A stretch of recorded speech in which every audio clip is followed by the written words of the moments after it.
Que se passe-t-il si vous mettez de la glace carbonique sur votre ordinateur? On sait tous que les glaçons peuvent super bien refroidir un processeur. Regardez cette baisse de température, c'est fou. Mais ce n'est pas vraiment pratique. Dans le pire des cas, l'eau se répandra dans l'ordinateur.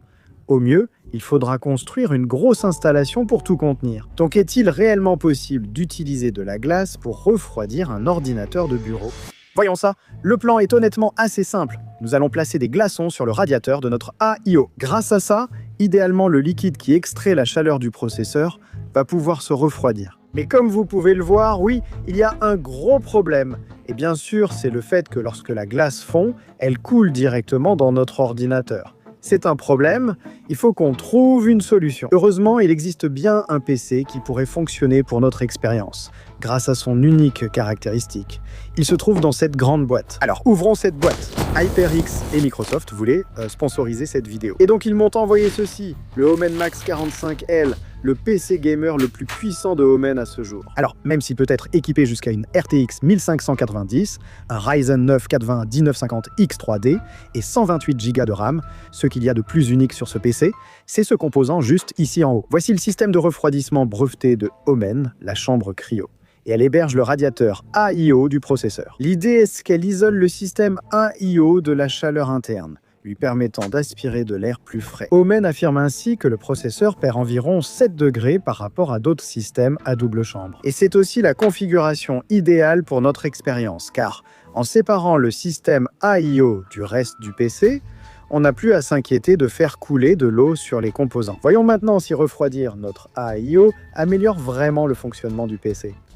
Je précise, n'essayez pas ça chez vous. Je ne vous conseille pas de mettre quoi que ce soit sur votre processeur, surtout pas de glace.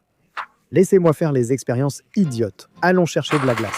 Pas facile à voir, mais le dessus est en fait incliné vers le bas, depuis chaque côté vers le centre. Vous pouvez aussi voir qu'il y a ces boutons d'accès internes, ce qui permet de retirer très facilement les panneaux, ce qui est très pratique au quotidien.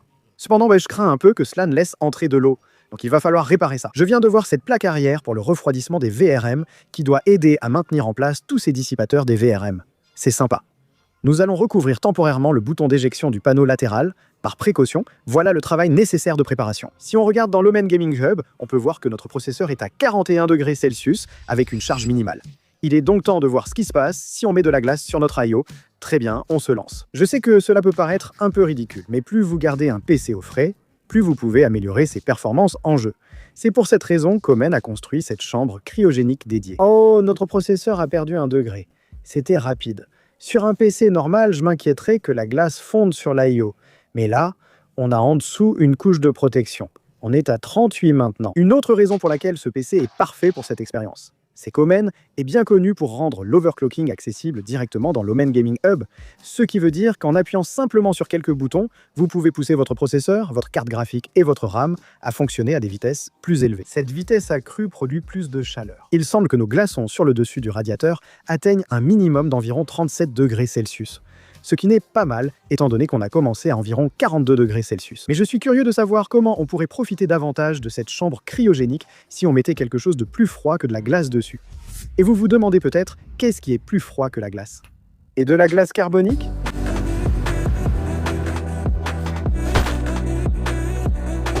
Ça y est, on a récupéré le sac.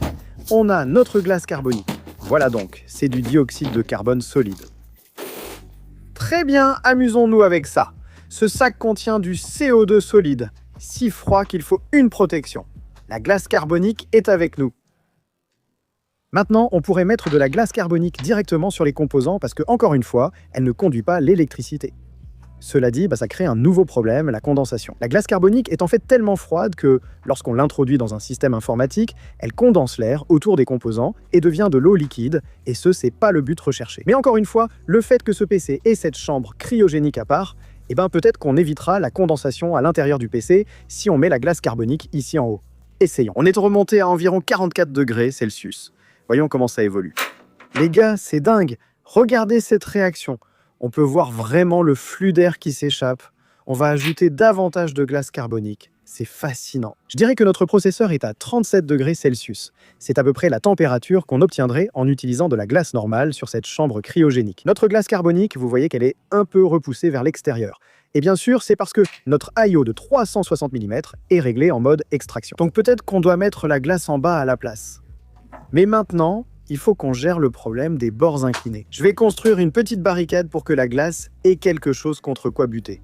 D'accord, parfait. En glissant la glace carbonique là, on voit qu'elle est aspirée par le ventilateur. Mettons-en un peu plus. Super. Très bien. Avec la glace carbonique sous notre chambre cryogénique, ça devrait refroidir tout l'air autour, ce qui devrait aussi refroidir le liquide dans ces tubes, puis refroidir notre processeur. On est descendu à 34 degrés Celsius. Jetons un coup d'œil à l'intérieur pour vérifier qu'on n'est pas en train d'introduire de l'eau avec la condensation. Je ne connais pas le point de congélation du liquide d'un AIO, mais il contient du glycol, un antigel, donc j'espère que ça ira. Et aussi, je vous rappelle encore de ne pas essayer ça chez vous. Mais franchement, ce PC est le matériel idéal. La glace carbonique agit comme un refroidisseur plus doux que je n'imaginais, mais on en a vu assez. Passons aux jeux vidéo. Après tout, ils ont envoyé la version haut de gamme de cet Omen Max 45L. Le 5090 à lui seul est une vraie bête en termes de puissance. Il est en fait plus puissant que n'importe quel PC que j'ai pu assembler dans ce studio. On a 32 Go de VRAM avec l'accès au Ray Tracing et au DLSS. Ceci combiné au processeur 12 cœurs avec un cache 3DV dans le 9900X 3D. Ces processeurs ont littéralement été conçus pour le gaming. Alors, on va jouer un peu, d'accord? Vous vous en doutez, jouer sur cet équipement était vraiment satisfaisant. Tous les jeux que j'ai pu essayer tournent parfaitement dessus. En plus de ça, dans l'Omen Gaming Hub, on a aussi accès à Omenia, qui ajuste automatiquement tout un tas de paramètres afin d'optimiser un catalogue de jeux parmi les plus populaires du moment. Si tu paies pour un 54-20-10, autant en tirer le maximum, non? Jouer dessus est très fun grâce à la puissance de l'équipement, qui gère aussi la productivité. Du montage vidéo à la modélisation 3D, le 5420 excelle aussi pour faire tourner des LLM en local. Et franchement, avec 64 Go de RAM, tu peux ouvrir autant d'onglets que tu veux dans ton navigateur. Mais je sais que vous vous demandez à quel point la glace carbonique aide vraiment à améliorer les performances. Eh bien, j'ai les résultats juste ici. Dans Cyberpunk 2077, nous avions un score de référence de 157 FPS. Et ça, c'est dès la première utilisation, avec les paramètres par défaut en ultra et le ray tracing activé. Donc après avoir ajouté de la glace carbonique sous notre I/O, on a atteint en moyenne 159 FPS. Ce qui, oui, semble être un peu plus élevé. Honnêtement, et à ce stade, c'est une erreur d'arrondi. Mais au minimum, cela confirme le fait que plus l'air est frais autour de votre I/O, plus votre I/O peut garder votre processeur au frais, ce qui est tout le principe de cette chambre cryogénique à la base. Nous savons désormais qu'il n'est pas nécessaire de mettre de la glace carbonique sur votre PC, même si cela semblait évident. Maintenant, on le sait. Et nous savons aussi à quel point ce PC est idéal si jamais nous voulons refaire une expérience comme celle-ci à l'avenir. En parlant d'avenir, malgré le fait que ce PC ait littéralement les meilleures spécifications du marché, une autre bonne chose qu'Omen a faite, c'est de le rendre évolutif. Regardez ça. Non seulement on a une alimentation de 1200 watts, mais elle est aussi modulaire.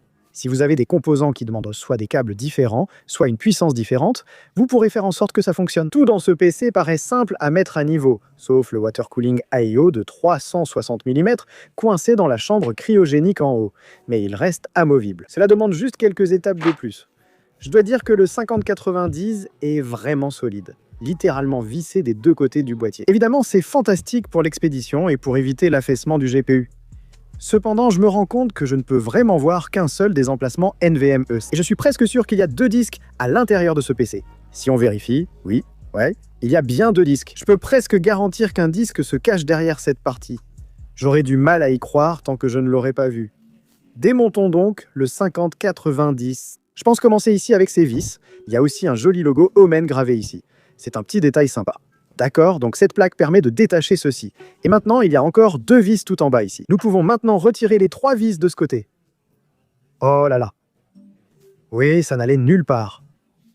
Ce qui veut dire que maintenant, on devrait pouvoir déclipser et simplement retirer. Les gars, le dissipateur thermique sur cette carte est absurde. Voilà, c'est fait. Voici le deuxième NVMe. Comme vous le voyez, il n'a pas de dissipateur thermique, sûrement faute de place, sous le grand GPU. Ici, on accède aussi à la pile CMOS et à la carte réseau LAN. Un autre emplacement PCI caché est prévu si vous n'utilisez pas de carte graphique 3 slots. C'est intéressant. Le dissipateur thermique pour la puce Southbridge est simplement maintenu en place entre ces 2 fils. Je me demande si on peut... Ah oui, on peut simplement le retirer.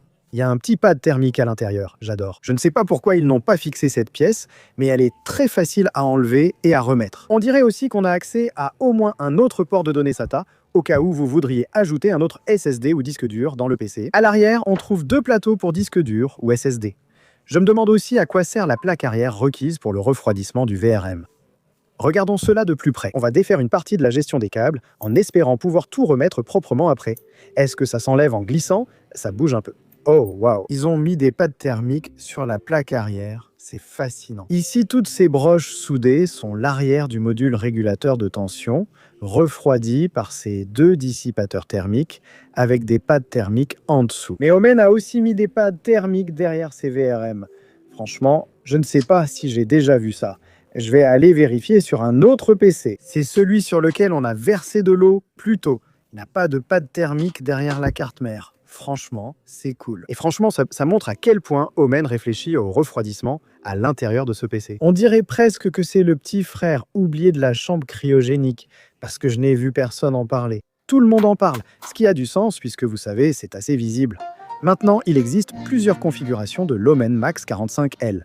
Comme je l'ai dit, c'est le haut de gamme. C'est celui avec la 5090 et le Ryzen 9900X 3D. Et son prix est actuellement juste en dessous de 6500 $, ce qui, je ne vais pas le cacher, représente une somme énorme. Mais je suis allé sur PC par Picker et j'ai sélectionné individuellement tous les composants qui se trouvent dans ce PC préassemblé. 9900 100X 3D, un AIO de 360 mm, une carte mère classique, 64 Go de RAM RGB. Non pas un, mais deux SSD NVMe de 2 Tera, plus une 5090 complète. Mon panier dépasse déjà les 6500 $ et cela n'inclut pas le boîtier, l'alimentation ou Windows 11. Donc, même si c'est une sacrée somme, tu obtiens des composants de folie dans un PC que tu peux continuer d'améliorer à l'avenir. Ou tu sais, quand la 5090 deviendra obsolète, ce qui n'est probablement pas pour tout de suite. Je remercie encore HyperX et Microsoft d'avoir sponsorisé cette vidéo et l'envoi de l'Omen Max 45L. Franchement, il est bien meilleur que mon ordinateur habituel. Donc je vais peut-être devoir commencer à utiliser celui-ci. Si tu veux en savoir plus sur ce PC ou sur toutes ces autres configurations, je laisserai plein d'informations dans la description ci-dessous. Comme toujours, merci beaucoup d'avoir regardé. C'était Merayister, votre bricoleur tech, et on se retrouve dans la prochaine vidéo. Oh ouais!